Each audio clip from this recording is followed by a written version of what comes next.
Aujourd'hui, il faut les annuler sans avoir le fusil sur la tempe. On plonge au cœur de la controverse, la défense. Le candidat Awa Domlo juge les accords militaires avec la France comme un fusil sur la tempe. Il demande leur annulation totale pour garantir une vraie liberté de choix technologique et de partenaires. La question est cruciale. Faut-il la rupture pour enfin pouvoir s'allier avec des puissances comme les BRICS sans crainte de représailles? Est-ce la seule voie vers une vraie multipolarité? Abonnez-vous et découvrez cette analyse cruciale. N'oubliez pas de voir les autres clips de la série. C'est parti! Décryptage Z, le point de départ pour une analyse complète. C'est comme si la France exerçait un monopole en matière de fourniture et de formation en matière de défense. Voilà le contenu. Aujourd'hui, il faut les annuler sans avoir le fusil sur la tempe. Awa Domlo estime que pour mener à bien le navire de la Côte d'Ivoire, il faut invoquer beaucoup de théories. Tels sont les propos d'Amin Fofana. Nos experts vont décortiquer le plan d'Awa Domlo. Mais d'abord, regardons ensemble les points saillants du plan sur le sujet. Et donc, nous, notre souveraineté, là, c'est d'être capable de coopérer pour ce que nous souhaitons. Parce que ce qui nous manque en Afrique, c'est la technologie.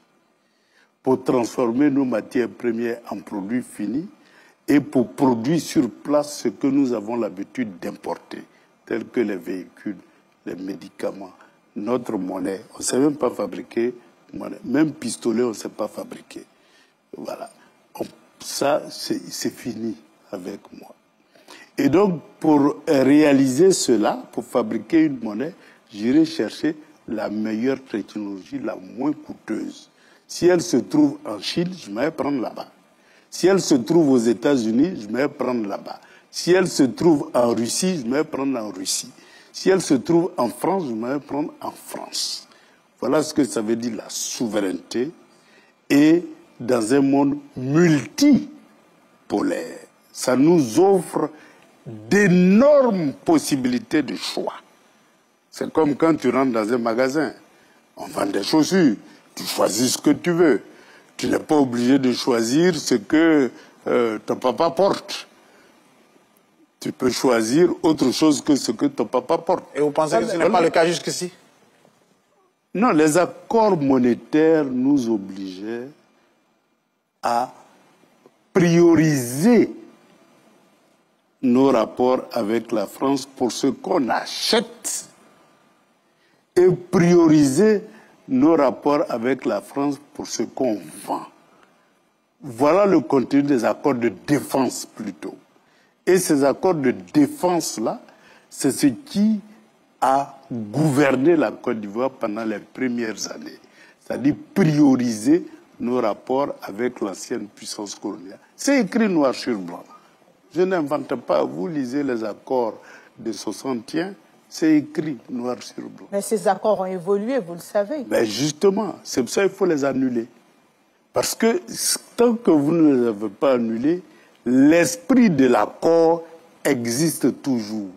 Et lorsque vous avez un fusil sur la tempe, c'est celui qui tient le fusil qui vous dicte ce que vous devez faire. Est-ce qu'on a toujours le fusil cela, sur la tempe quand on sait que en ce qui concerne les accords de défense aujourd'hui entre la Côte d'Ivoire et la France, puisque c'est de la France que vous parlez, ce sont des accords qui se limitent aujourd'hui à la formation. Quand on sait que le 43e BUMA n'est plus en Côte d'Ivoire, mais je veux peut-être finir ma question et vous allez réagir dessus. Vous dites diversification de partenaires. Je suis souverain, j'ai la possibilité d'aller vers un autre partenaire. Pourquoi donc dans cette diversification parler de rupture? Pourquoi faut-il absolument annulation. Mais pourquoi une annulation? Parce que je veux coopérer avec tout le monde. Pourquoi ne pas la garder comme partenaire et coopérer avec d'autres? C'est un partenariat privilégié. C'est comme si la France exerçait un monopole en matière de fourniture et de formation en matière de défense. Voilà le contenu d'un accord privilégié. Et donc cet accord privilégié-là est régi par des articles qui sont dans l'accord de défense. Voilà. Par exemple, la France a la liberté d'utiliser notre espace aérien, terrestre et maritime. Nous nous approvisionnons en priorité auprès de la France pour nos munitions, nos armes et notre formation. Voilà le contenu. Aujourd'hui, il faut les annuler pour que nous ayons la liberté de coopérer avec qui on veut, comme on veut, quand on veut, sans avoir le fusil sur la tempe. Mais est-ce que votre volonté, comme vous le dites, de vous affranchir de certaines influences, évidemment de l'influence occidentale, est-ce que cette volonté-là ne pourrait pas se heurter à des tensions avec des partenaires financiers importants et créer ici peut-être un risque pour la stabilité économique de la Côte d'Ivoire? Le Ghana, vous savez que le monde est multipolaire, mais il y a aussi le Ghana n'a aucune tension avec Londres. Dans le monde. Le Ghana n'a aucune tension avec Londres. Le Ghana n'a pas d'accord militaire avec l'ancienne puissance coloniale qu'est Londres. Le Maroc n'a aucune tension avec la France. Le Maroc n'a pas d'accord de défense privilégié. L'Algérie, bon c'est vrai, avec l'Algérie il y a quelques tensions, mais ce n'est pas lié à l'accord de défense, c'est d'autres problèmes qui créent la tension. Donc être souverain, c'est pas forcément aller en antagonisme avec l'autre.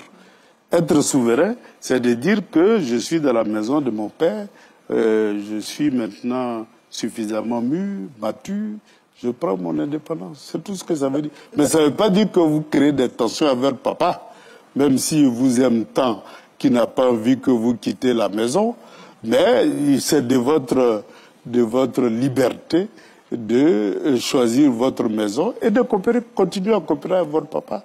Maintenant, écoutons l'avis de nos experts. Est-ce que c'est nécessaire d'annuler les accords de défense ou est-ce plus facile de juste les faire évoluer? À la fin, vous aurez la réponse. Moi, j'estime que la gouvernance, c'est un ensemble d'éléments qu'on convoque en fonction de la sensibilité du leader. Donc, même la démocratie est un concept. En sciences sociales, qui dit concept dit pluralité des sens.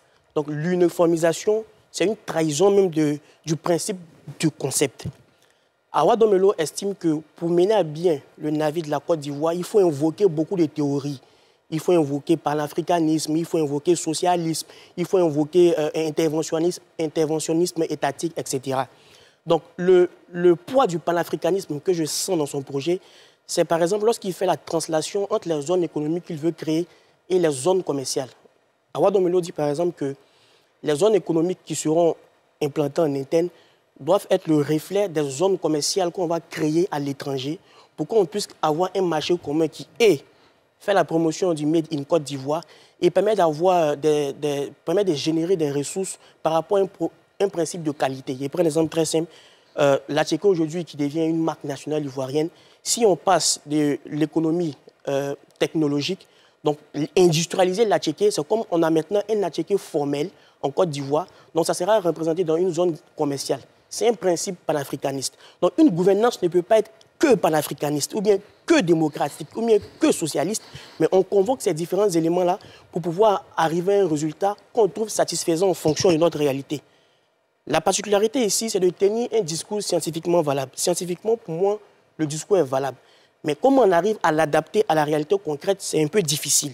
Et c'est le propre de tout type de gouvernance. Donc, dans la difficulté, on a dit qu'il y a des sujets sur lesquels il n'est pas rentré en profondeur. Mais sur la question du panafricanisme, clairement, il n'a pas défendu le panafricanisme ici comme mode de gouvernance holistique dans tous les micro-domaines vis-à-vis desquels il va faire face. Mais dans un domaine précis, il s'inspire d'une valeur panafricaniste pour pouvoir créer des zones commerciales à l'étranger.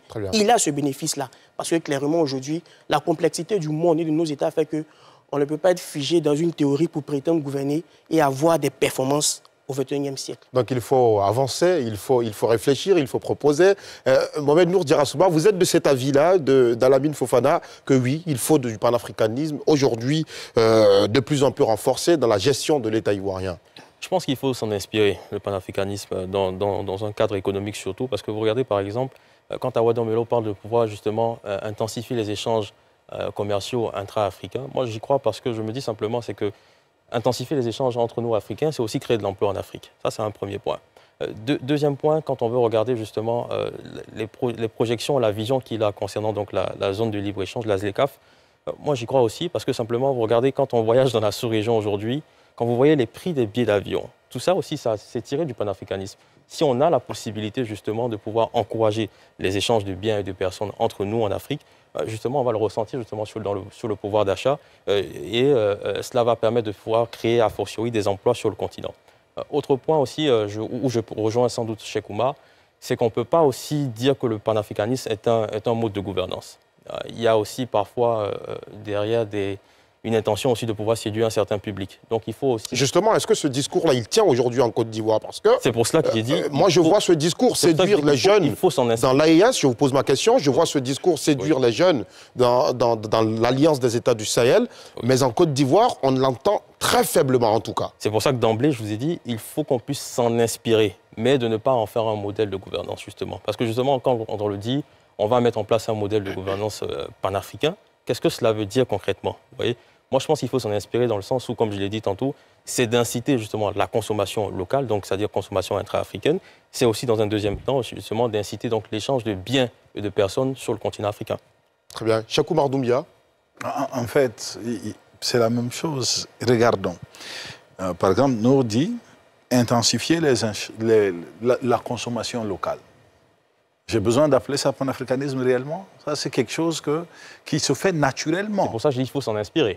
Oui, j'arrive, mon cher. Et regardez, naturellement, tous les États ont pour objectif de produire et de faire consommer chez eux.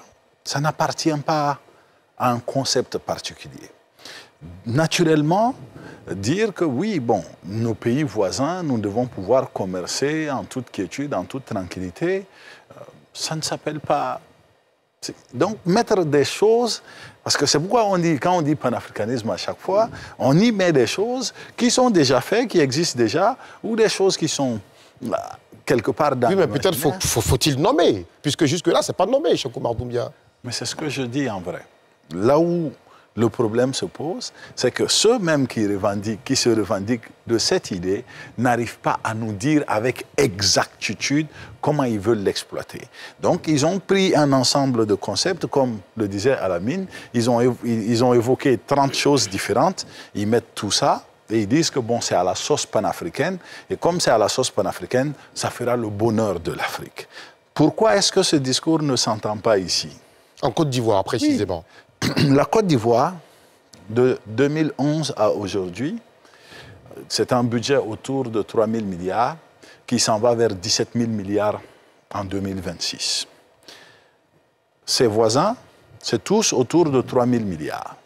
Donc, en vérité, c'est la preuve qu'un État africain peut travailler tout en faisant en sorte que le commerce avec ses voisins, que la création d'emplois puisse être une réalité, sans pour autant se cacher dans un concept juste parce que le nom contient le mot africain. Très bien. Et c'est ça, pourquoi ça ne passe pas? Parce que le leader ici, il arrive à faire bouger les lignes sans pour autant se cacher dans des concepts. C'était notre analyse sur la nécessité d'annuler les accords de défense.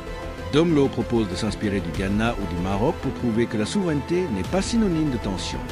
Le but est de diversifier les fournisseurs d'armes et de formation, passant ainsi d'un monopole à un partenariat ouvert. Est-ce trop risqué de rompre un partenariat historique pour se tourner vers d'autres alliés? Laissez votre avis. C'était la vidéo 4 sur 5. Cliquez ici pour voir la dernière partie qui décrypte la démocratie et la réconciliation. Merci de nous avoir suivis. À très bientôt.